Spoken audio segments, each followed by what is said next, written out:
Good morning friends, welcome back to English grammar class. ಇವತ್ತಿನ ಕ್ಲಾಸಲ್ಲಿ ನಾವು ಕ್ವಶನ್ ನಂಬರ್ 31 ಅಂದರೆ ಈ ನೋಟ್ ಮೇಕಿಂಗ್ ಅನ್ನೋ ಟಾಪಿಕನ್ನು ಡಿಸ್ಕಸ್ ಮಾಡೋಣ. ಇದು ಕ್ವಶನ್ ನಂಬರ್ 31ಕ್ಕೆ ಕೇಳಲಾಗಿದ್ದು 4 ಮಾರ್ಕ್ಸಿಗೆ ಇರುತ್ತೆ. ಫ್ರೆಂಡ್ಸ್, ನೆನಪಿಟ್ಕೊಳ್ರಿ, ಇಲ್ಲಿ ನೀವು ಒಟ್ಟು 8 ಎಂಟಿ ಬಾಕ್ಸಸ್ಸನ್ನು ತುಂಬಬೇಕು. ಇದಕ್ಕೆ ಬೇಕಾದ ಇನ್ಫಾರ್ಮೇಷನ್ ಕ್ವಶನ್ ಪೇಪರಲ್ಲೇ ಕೊಟ್ಟಿರ್ತಾರೆ. ಯಾವ ರೀತಿ ಕೊಟ್ಟಿರ್ತಾರೆ, ನೀವು ಹೆಂಗೆ ತುಂಬಬೇಕು ಅನ್ನೋದನ್ನು ಇವತ್ತಿನ ಕ್ಲಾಸಲ್ಲಿ ನೋಡೋಣ. So let us discuss question number 31st. Read the following passage and make a notes by drawing and filling in the boxes given below. ಒಂದು ವಿಷಯ ನೆನಪಿಟ್ಕೊಂಡ್ಬಿಡಿ ಫ್ರೆಂಡ್ಸ್, ನೀವು ಒಂದು ಕ್ವಶನ್ ಅಟೆಂಪ್ಟ್ ಮಾಡಬೇಕಾದ್ರೆ ಕೆಳಗಡೆ ಕೊಟ್ಟಂತಹ ಒಂದು ಬಾಕ್ಸ್ನನ್ನು ನೀವು ಕಂಪಲ್ಸರಿ ಫಿಲ್ ಮಾಡಲೇಬೇಕು. You must draw the box and fill the information. So let us continue about one example. ಇಲ್ಲೊಂದು ಚಿಕ್ಕ ಪ್ಯಾರಾಗ್ರಾಫ್ ಕೊಟ್ಟಿದ್ದೀನಿ, just for a demo. Abdul was a businessman. He had 2 friends, Arun and Manohar. Arun was an engineer and Manohar was a lawyer. ಅಂತ ಚಿಕ್ಕ paragraph ಇದೆ. ಕೆಳಗಡೆ ಅಬ್ದುಲ್ ಅಂತ ಕೊಟ್ಬಿಟ್ಟು ಒಂದು ಬಾಕ್ಸ್ ಕೊಟ್ಟಿದ್ದಾರೆ. ಅದರ ಕೆಳಗಡೆ 2 ಫ್ರೆಂಡ್ಸ್ ಅಂತ ಕೊಟ್ಟು ಅಕ್ಕಪಕ್ಕದಲ್ಲಿ 2 ಬಾಕ್ಸು, ಅದರ ಕೆಳಗಡೆ ಪ್ರೊಫೆಷನ್ಸ್ ಅಂತ ಕೊಟ್ಟು 2 ಬಾಕ್ಸನ್ನು ಕೊಡಲಾಗಿದೆ. ಸೊ ಅಬ್ದುಲ್ ಏನಾಗಿದ್ದ ಅಂತಂದರೆ, he was a business man. ನೀವು ಮೊದಲಿಗೆ ಈ ಒಂದು ಪ್ಯಾರಾಗ್ರಾಫ್ನ ಬರ್ಕೊಂಡು ಒಂದು ಚಾರ್ಟನ್ನು ಹಾಕ್ಕೊಂಡು, ಪ್ಯಾರಾಗ್ರಾಫ್ ಬರೆಯುವಂಥ ಅವಶ್ಯಕತೆ ಇಲ್ಲ, ಜಸ್ಟ್ ಚಾರ್ಟ್ ಹಾಕ್ಕೊಂಡ್ರೆ ಸಾಕು. ಮೇಲ್ಗಡೆ ಅಬ್ದುಲ್ ಅಂತ ಬರೆದು ಫಸ್ಟ್ ಬಾಕ್ಸಲ್ಲಿ ಬಿಸ್ನೆಸ್ ಮ್ಯಾನ್ ಅಂತ ಬರೀಬೇಕು. ಯಾಕಂದರೆ ಅಬ್ದುಲ್ ಏನಾಗಿದೆ ಅಂದರೆ ಒಬ್ಬ ಬಿಸ್ನೆಸ್ ಮ್ಯಾನ್ ಆಗಿದ್ದ. ಅವನಿಗೆ ಬಂದು ಫ್ರೆಂಡ್ಸ್ ಇದ್ದರು. He had 2 friends. ಒಂದನೇವನು ಅರುಣ್, ಎರಡನೇವನು ಮನೋಹರ್. ಅರುಣ್ ಏನಾಗಿದ್ದಪ್ಪ ಅಂದರೆ ಒಬ್ಬ ಇಂಜಿನಿಯರ್ ಆಗಿದ್ದ, ಮತ್ತು ಮನೋಹರ್ ಏನಾಗಿದೆ ಅಂದರೆ ಲಾಯರ್ ಆಗಿದ್ದ. ಇಷ್ಟು ನೀವು ಕರೆಕ್ಟಾಗಿ ಬರೆದ್ಬಿಟ್ರೆ ಸಾಕು, ಯು ವಿಲ್ ಗೆಟ್ 4 ಮಾರ್ಕ್ಸ್. ತುಂಬಾ ಈಸಿ ಆದಂಥ ಒಂದು ಕಾನ್ಸೆಪ್ಟ್ ಆಗಿದೆ. ಬಟ್ ಕ್ವಶನ್ ಪೇಪರಲ್ಲಿ ಇಷ್ಟು ಈಸಿ ಕಾನ್ಸೆಪ್ಟನ್ನು ಕೊಟ್ಟಿರಂಗಿಲ್ಲ. ಇದು just for a demo for you. Let us see one more demo. ಇನ್ನೊಂದು ನೋಡೋಣ. Meena was a famous dancer. Her parents were Shamrao and Rukmini. Her favorite dances were Bharatanatyam, Kuchipudi and Mohiniyattam. Kuchipudi brought her the Nobel Award ಅಂತ paragraph ಕೊಟ್ಟಿದ್ದಾರೆ. ಅದರ ಕೆಳಗಡೆ ಈ ರೀತಿಯಾದಂಥ ಒಂದು ಬಾಕ್ಸನ್ನು ಹಾಕಿದ್ದಾರೆ. ಮೀನಾ ಏನಾಗಿದ್ಲು ಅಂದರೆ, ಶಿ ವಾಸ್ ಅ ಡ್ಯಾನ್ಸರ್. ಅವಳೊಬ್ಬಳು ಫೇಮಸ್ ಡ್ಯಾನ್ಸರ್ ಆಗಿದ್ಲು. ಅವ್ರ ಪೇರೆಂಟ್ಸ್ ಯಾರಾಗಿದ್ರಪ್ಪ ಅಂದರೆ ಶ್ಯಾಮರಾವ್ ಮತ್ತು ರುಕ್ಮಿಣಿ ಅಂತ. ಅವಳು 3 ಫೇವ್ರೆಟ್ ಡ್ಯಾನ್ಸ್ಗಳಿದ್ದು. ಒಂದದ್ದು ಭರತನಾಟ್ಯಂ, ಕುಚಿಪುಡಿ ಮತ್ತು ಮೋಹಿನಿಯಾಟ್ಟಂ ಅಂತ. ಅದರಲ್ಲಿ ಕುಚಿಪುಡಿ ಅವಳು ತಂದು ಕೊಟ್ಟಂಥ ಅವಾರ್ಡ್ ಯಾವುದು ಅಂದರೆ ನೋಬಲ್. ಇಷ್ಟು ಕರೆಕ್ಟಾಗಿ ನೀವು ಬರೆದುಬಿಟ್ರೆ you will get 4 marks. Friends, ಈಗ ಇದುವರೆಗೂ ನಾವು ನೋಡಿದಂತಹ ಆ್ಯನ್ಯುವಲ್ ಎಕ್ಸಾಮಿನೇಷನ್ ಕ್ವಶನ್ ಪೇಪರ್ನಲ್ಲಿ ಬಂದಂಥ ಕೆಲವು ಎಕ್ಸಾಂಪಲ್ಸನ್ನು ಆಯ್ಕೆ ಮಾಡಿಕೊಂಡು ನಿಮಗೆ ಇಲ್ಲಿ ತಂದುಕೊಟ್ಟಿದ್ದೀನಿ. ಅದನ್ನು ಒಂದು ಬಾಗಿ ಬಿಡಿಸ್ಲಿಕ್ಕೆ ಟ್ರೈ ಮಾಡೋಣ. So let us see one example. ಸ್ವಲ್ಪ ಲಕ್ಷ ಕೊಡ್ರಲ್ಲೇ. The services carried on through the information technology including transcription, data entry and service ಅಂತ ಇದೆ. ಇದರ ಅರ್ಥ, ಇನ್ಫಾರ್ಮೇಷನ್ ಟೆಕ್ನಾಲಜಿನಲ್ಲಿ 3 ಪ್ರಕಾರಗಳು. ಅದರಲ್ಲಿ ಯಾವುದಪ್ಪ ಅಂದರೆ ಟ್ರಾನ್ಸ್ಕ್ರಿಪ್ಷನ್, ಡೇಟಾ ಎಂಟ್ರಿ ಮತ್ತು ಸರ್ವಿಸ್ ಅಂತ. ನೋಡ್ರಿ, ಈಗ service consist of designing and finance. ಅದರಲ್ಲಿ ಸರ್ವಿಸ್ ಅನ್ನೋ ಡಿಪಾರ್ಟ್ಮೆಂಟು ಡಿಸೈನ್ ಮತ್ತು ಫೈನಾನ್ಸ್ ಅನ್ನುವಂಥ 2 ಭಾಗಗಳನ್ನು ಒಳಗೊಂಡಿದೆ. Medical transcription is one of the most important ಟ್ರಾನ್ಸ್ಕ್ರಿಪ್ಷನ್ಸ್ done for outstanding operations. ಈ ಮೆಡಿಕಲ್ ಟ್ರಾನ್ಸ್ಕ್ರಿಪ್ಷನ್ ಅನ್ನೋದು ಏನಿದೆಯಲ್ಲ, ಇದು ಟ್ರಾನ್ಸ್ಕ್ರಿಪ್ಷನ್ನಲ್ಲೇ ಮೋಸ್ಟ್ ಇಂಪಾರ್ಟೆಂಟ್ ಆದಂಥ ಒಂದು ಅಂಗವಾಗಿದೆ. ಅದರ ಮುಂದೆ ನೋಡೋಣ. ಈಗ data entry helps in research and analysis. Data entry ಅನ್ನೋಂಥ ಟಾಪಿಕ್ ಇದೆಯಲ್ಲ, ಇದು ರಿಸರ್ಚ್ ಮತ್ತು ಅನಾಲಿಸಿಸನ್ನು ಹೆಲ್ಪ್ ಮಾಡುತ್ತೆ ಅಂತ ಒಂದು ಪ್ಯಾರಾಗ್ರಾಫ್ನ ಕೊಟ್ಟಿದ್ದಾರೆ. ಈ ಪ್ಯಾರಾಗ್ರಾಫ್ ನಿಮಗೆ ಮೀನಿಂಗ್ ಅರ್ಥ ಆಗಿದ್ರೂ ಪರವಾಗಿಲ್ಲ, ಅರ್ಥ ಆಗದಿದ್ರೂ ಪರವಾಗಿಲ್ಲ. ಇದರಲ್ಲಿ ಮುಖ್ಯವಾಗಿ ನೀವು ಗಮನಿಸಬೇಕಾದಂಥ ವಿಷಯ ಏನು, ಯಾವ ರೀತಿಯಾಗಿ ನೋಡಬೇಕು ಅನ್ನೋದನ್ನು ನೋಡೋಣ. ಅದಕ್ಕಿಂತ ಬಿಫೋರ್ ಇಲ್ಲಿ ಕೊಟ್ಟಂಥ ಚಾರ್ಟ್ ಏನು ಅಂತ ನೋಡೋಣ. Let us C. Information technology service ಅಂತ ಕೆಳಗಡೆ 3 ಬಾಕ್ಸ್ ಕೊಟ್ಟಿದ್ದಾರೆ, ನೀವು ನೋಡ್ಬೋದು. 1, 2, 3 ಅಂತ. ಇನ್ಫಾರ್ಮೇಷನ್ ಟೆಕ್ನಾಲಜಿಯಲ್ಲಿ 3 ಪ್ರಕಾರಗಳು ಅಂತ ನಾವು ಪ್ರೀವಿಯಸ್ ಒಂದು ಪ್ಯಾರಾಗ್ರಾಫಲ್ಲಿ ನೋಡಿದ್ವಿ. 3 ಭಾಗಗಳು ಯಾವುವು ನೋಡೋಣ. ಸ್ವಲ್ಪ ಲಕ್ಷ ಕೊಡ್ರಲ್ಲೇ. Can you see? Information technology includes transcription, data entry and services. 3 ಭಾಗಗಳಿವೆ. ಅದೇ ರೀತಿಯಾಗಿ ಈ ಒಂದು ಬಾಕ್ಸಲ್ಲೂ ಸಹಿತವಾಗಿ 3 ಬಾಕ್ಸಸ್ಸನ್ನು ಕೊಟ್ಟಿದ್ದನ್ನು ನೋಡ್ಬೋದು. Can you see here? The first box, second box, 3 box. ಹಾಗಾದರೆ ಫಸ್ಟ್ ಬಾಕ್ಸಲ್ಲಿ ಏನು ತುಂಬಲಿಕ್ಕೆ ಸಾಧ್ಯ, ನೀವೇ ಹೇಳಿ ನೋಡೋಣ. ಫಸ್ಟ್ ಬಾಕ್ಸಲ್ಲಿ 3 ಪ್ರಕಾರಗಳು ಅಂತ ನಾವು ನೋಡಿದ್ವಿ. ಇಲ್ಲಿ ಫಸ್ಟ್ ಬಾಕ್ಸಲ್ಲಿ ಏನು ತುಂಬೋದು ಅಂತಂದರೆ, can you see here? Information technology includes transcription. ಒಂದನೇ ಬಾಕ್ಸಲ್ಲಿ ಏನು ತುಂಬಬೇಕು? ಟ್ರಾನ್ಸ್ಕ್ರಿಪ್ಷನ್. ಎರಡನೇ ಬಾಕ್ಸಲ್ಲಿ ಡೇಟಾ ಎಂಟ್ರಿ. ಮೂರನೇ ಬಾಕ್ಸಲ್ಲಿ ಸರ್ವಿಸ್. ಈ ರೀತಿಯಾಗಿ ನೀವು ತುಂಬಬೇಕಾಗತ್ತೆ. ಸೊ ಟ್ರಾನ್ಸ್ಕ್ರಿಪ್ಷನ್, ಡೇಟಾ ಎಂಟ್ರಿ ಮತ್ತು ಸರ್ವಿಸ್ ಅಂತ. ಅದರಲ್ಲೂ ಸ್ವಲ್ಪ ಲಕ್ಷ ಕೊಟ್ರಿ. ಈಗ ನೀವು ಆನ್ಸರ್ನ ತುಂಬಿದ್ರಪ್ಪ ಅಂದರೆ ಒಂದೇ ಆನ್ಸರ್ ಟ್ರಾನ್ಸ್ಕ್ರಿಪ್ಷನ್, ಡೇಟಾ ಎಂಟ್ರಿ ಮತ್ತು ಸರ್ವಿಸ್ ಅಂತ ಆಗುತ್ತೆ. ಸೊ ಈಗ ಮುಂದೆ ನೋಡ್ರಿ, ಈಗ 4 ಮತ್ತು 5 ಬಾಕ್ಸ್ನಲ್ಲಿ ಸರ್ವಿಸ್ ಇನ್ಕ್ಲೂಡ್ ಅಂತ ಕೊಟ್ಟಿದ್ದಾರೆ. ಸರ್ವಿಸ್ ಯಾವ್ಯಾವ ಭಾಗಗಳನ್ನು ಇನ್ಕ್ಲೂಡ್ ಆಗಿದೆ ಅಂತ ನಾವು ನೋಡಬೇಕಾಗತ್ತೆ. Can you see here? Yes, service consist of ಅಂತ ಕೊಟ್ಟು ಡಿಸೈನಿಂಗ್ ಆ್ಯಂಡ್ ಫೈನಾನ್ಸ್ ಅಂತ ಕೊಟ್ಟಾರೆ. ಸೊ ಸರ್ವಿಸ್ ಕೆಳಗಡೆ 2 ಬಾಕ್ಸನ್ನು ನಾವು ಫಿಲಪ್ ಮಾಡಬೇಕಾಗತ್ತೆ. ಅವು ಯಾವುವು ಅಂತಂದರೆ ನೋಡ್ಕೊಂಬಿಡಿ. ಸೊ ಫಸ್ಟ್ 3 ಬಾಕ್ಸನ್ನಂತೂ ನಾವು ತುಂಬಿಟ್ಟಿದ್ವಿ, ಟ್ರಾನ್ಸ್ಕ್ರಿಪ್ಷನ್, ಡೇಟಾ ಎಂಟ್ರಿ ಮತ್ತು ಸರ್ವಿಸ್ ಅಂತ. ಸರ್ವಿಸ್ನಲ್ಲಿ 2 ಭಾಗಗಳನ್ನು ಒಳಗೊಂಡಿದೆ. ಅದರಲ್ಲಿ ಒಂದೇದು ಯಾವುದಪ್ಪ ಅಂದರೆ ಡಿಸೈನಿಂಗ್, ಎರಡನೇದು ಏನಪ್ಪ ಅಂದರೆ ಫೈನಾನ್ಸ್ ಅಂತ. ಇನ್ನು ಟ್ರಾನ್ಸ್ಕ್ರಿಪ್ಷನಲ್ಲಿ ಮೋಸ್ಟ್ ಇಂಪಾರ್ಟೆಂಟ್ ಟ್ರಾನ್ಸ್ಕ್ರಿಪ್ಷನ್ ಯಾವುದು ಅಂತ ಕೇಳಿದಾಗ ನಾನು ಆಗಲೇ ಪ್ಯಾರಾಗ್ರಾಫ್ ಎಕ್ಸ್ಪ್ಲೇನ್ ಮಾಡಬೇಕಾದ್ರೆ ಹೇಳಿದ್ದೆ. ಅದು ಯಾವುದಪ್ಪ ಅಂದರೆ ಮೆಡಿಕಲ್ ಟ್ರಾನ್ಸ್ಕ್ರಿಪ್ಷನ್ ಅಂತ. ಅದು ತುಂಬಾ ಮೋಸ್ಟ್ ಇಂಪಾರ್ಟೆಂಟ್ ಆಗಿತ್ತು. ಇನ್ನು ಡೇಟಾ ಎಂಟ್ರಿಯಲ್ಲಿ 2 ಭಾಗಗಳು 2 ರೀತಿಯಾಗಿ ಹೆಲ್ಪ್ ಮಾಡುತ್ತೆ. ಡೇಟಾ ಎಂಟ್ರಿ ಹೆಲ್ಪ್ಸ್ ಇನ್ ಅಂತ ತಿಳ್ಕೊಂಡು 2 ಬಾಕ್ಸನ್ನು ಕೊಟ್ಟಿದ್ದಾರೆ. ಅಲ್ಲಿ 2 ಇನ್ಫಾರ್ಮೇಷನ್ ಕೊಟ್ಟಿದ್ದನ್ನು ನಾವು ನೋಡಿದ್ದೀವಿ. ಅದು ಏನು ನೋಡ್ಬೋಣ. ಈಗ ಲಾಸ್ಟ್ ನೋಡ್ಕೊಂಬಿಡಿ. Data entry helps in research and analysis ಅನ್ನೋದನ್ನು ನಾವು ನೋಡ್ತೀವಿ. ಹಾಗಾದರೆ ಲಾಸ್ಟ್ 2 ಬಾಕ್ಸಲ್ಲಿ ನಾವೇನು ತುಂಬ್ತೀವಪ್ಪ ಅಂದರೆ ಲಾಸ್ಟ್ 2 ಬಾಕ್ಸಸ್ ಏನಂತ ಫಿಲಪ್ ಮಾಡಬೇಕು ಅಂತಂದರೆ ನೋಡ್ಕೊಂಡ್ಬಿಡಿ.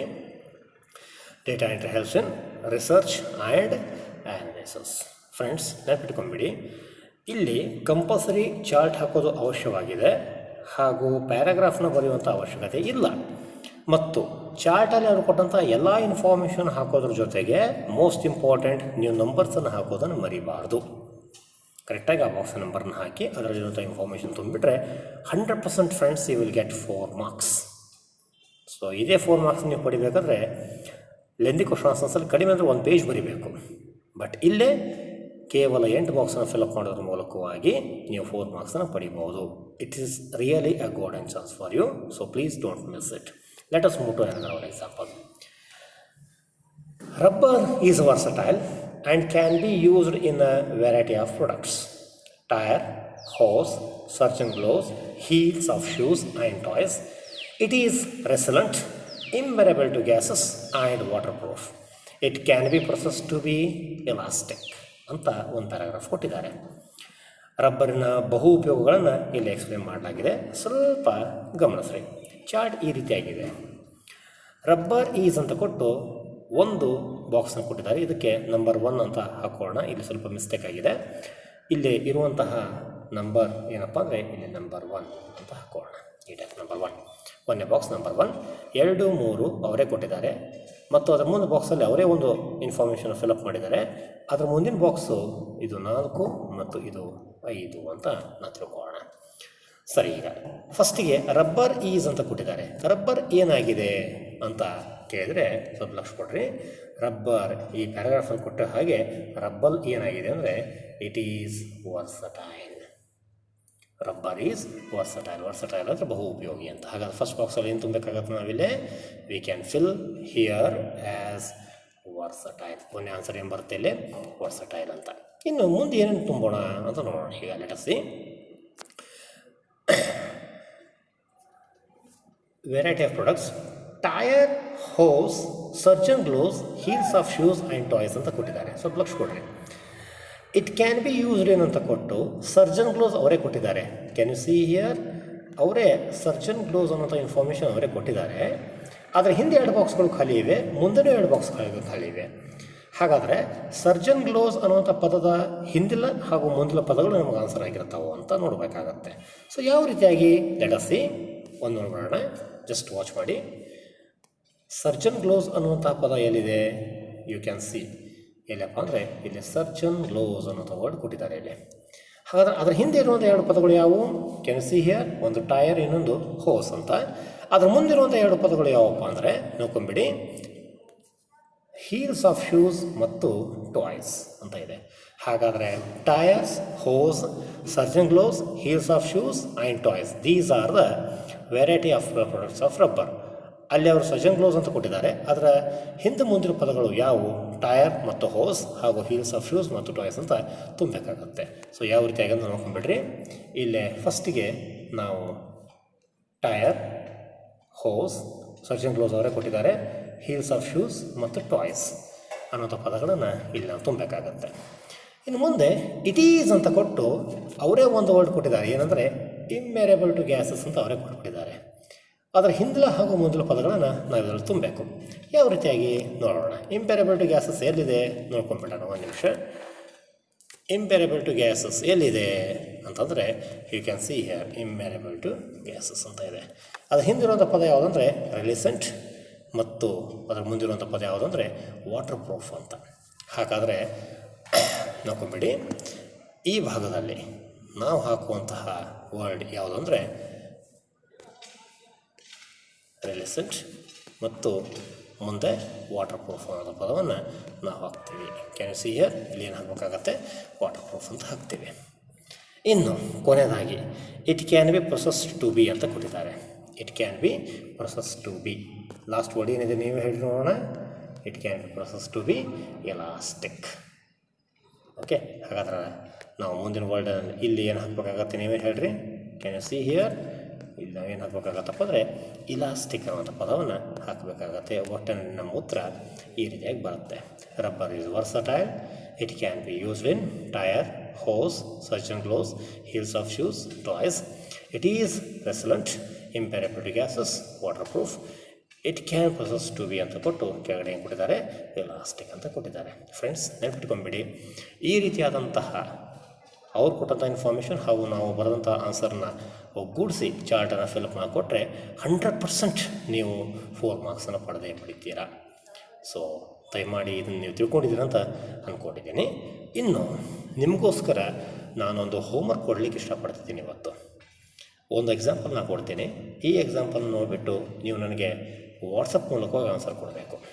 ಟ್ರೈ ಮಾಡ್ತೀನಿ ಅಂತ ಅಂದ್ಕೊಂಡಿದ್ದೀನಿ. ನನ್ನ ಮುಂದಿನ ಎಕ್ಸಾಂಪಲ್ ಇದು ಬೇಡ, sorry. Yes. Eating a cup of legumes such as beans, chickpeas and lentils every day lower blood sugar and blood pressure level and reduce the risk of heart disease and stroke ಅಂತ ಇದೆ. Legumes are rich in protein and fiber and low in glycemic index ಅಂತ ಕೊಟ್ಟಿದ್ದಾರೆ. ಇದು paragraph. ಇದನ್ನು ನೀವು ಬರ್ಕೋಬೇಕು. ಇದನ್ನು ಬರ್ಕೊಂಡಾದ್ಮೇಲೆ ನೀವು ವಿಡಿಯೋನ ಬೇಕಾದ್ರೆ ಪಾಸ್ ಮಾಡಿಕೊಂಡು ಇದನ್ನು ಬರ್ಕೋಬೋದು. ಅದಾದಮೇಲೆ ಇಲ್ಲೇ ಈ ರೀತಿಯಾದಂಥ ಚಾರ್ಟನ್ನು ನೀವು ಹಾಕ್ಕೋಬೇಕು. ಫ್ರೆಂಡ್ಸ್, ಸ್ವಲ್ಪ ನೆನಪಿಟ್ಕೊಳ್ರಿ. ಇಲ್ಲೇ ಫಸ್ಟಿಗೆ 1 2 3 ಲಿಗೂಮ್ ಅಂತ ಕೊಟ್ಟು 1 2 3 ಅಂತ ಬಾಕ್ಸ್ ಹಾಕಿದೆ. ಅದರಲ್ಲಿರುವಂಥ 3 ಪ್ರಕಾರಗಳನ್ನು ನೀವು ಬರೀಬೇಕು. ಲೋವರ್ ಅಂತ ಕೊಟ್ಟು ಬ್ಲಡ್ ಪ್ರೆಷರ್ ಲೆವೆಲ್ ಅಲ್ಲೇ ಕೊಟ್ಟಿದ್ದಾರೆ. ಅದರ ಹಿಂದಿರುವಂಥ ವರ್ಡ್ ಯಾವುದು ಅಂತ ನೀವು ಬರೀಬೇಕು. ರೆಡ್ಯೂಸ್ ದ ರಿಸ್ಕ್ ಆಫ್ ಅಂತ ಕೊಟ್ಟು 2 ಬಾಕ್ಸನ್ನು ಕೊಟ್ಟಿದ್ದಾರೆ, 5 ಮತ್ತು 6 ಅಂತ. ಅದು ನೀವು ಫಿಲಪ್ ಮಾಡಿ ಕೊನೆಗೆ ರಿಚ್ ಇನ್ ಅಂತ ಹೇಳಿ 7 and 8 ಅಂತ ನೀವು ಬರೀಬೇಕಾಗತ್ತೆ. ಈ ಬಾಕ್ಸನ್ನು ನೀವು ಫಿಲಪ್ ಮಾಡ್ತೀರಿ ಮತ್ತು ನಾನು ವಾಟ್ಸಪ್ಪಿಗೆ ಕಳಿಸ್ತೀನಿ ಅಂತ ನಾನು ನಂಬಿದ್ದೀನಿ. ಒಂದು ವೇಳೆ ಏನಾದರೂ ಸಮಸ್ಯೆ ಇತ್ತಪ್ಪ ಅಂದರೆ ಯು ಮೇ ಗಿವ್ ಮೇ ಅ ಕಾಲ್. ನೀವು ನನ್ನ ನಂಬರ್ಗೆ ಫೋನ್ ಮಾಡಿ ಕೇಳಬಹುದು. ಓಕೆ, ಅಲ್ಲಿವರೆಗೂ ಚೆನ್ನಾಗಿ ಓದ್ಕೋತಾ ಇರಿ. ನಾಳೆ ಇದರ ಆನ್ಸರ್ನ ಕೊಟ್ಟು ನಾನು ನೆಕ್ಸ್ಟ್ ಟಾಪಿಕ್ಗೆ ಹೋಗ್ತೀನಂತ. ಅಲ್ಲಿವರೆಗೂ ಚೆನ್ನಾಗಿ ಓದ್ಕೊಳ್ರಿ. ಧನ್ಯವಾದಗಳು.